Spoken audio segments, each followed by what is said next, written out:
Viewers, welcome to my YouTube channel Samiullah Khan 92. Today we are going to review the air pressure monitor of Kimo. This is the Kimo air pressure monitor. So I'll show you which type of monitor is this. This we have device inside, and there are two knobs. This is the catalog for this. You can read it and you can know how to use this one. This is used for positive and negative pressure rooms. How to check positive pressure and negative pressure rooms, CFMs, and pressure.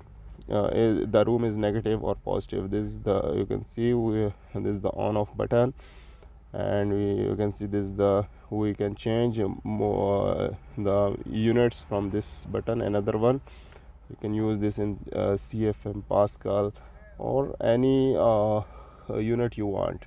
And this is a very smart device by Kimo, and it's a good device, a portable device, easy to carry. So this is all about Kimo air pressure monitor.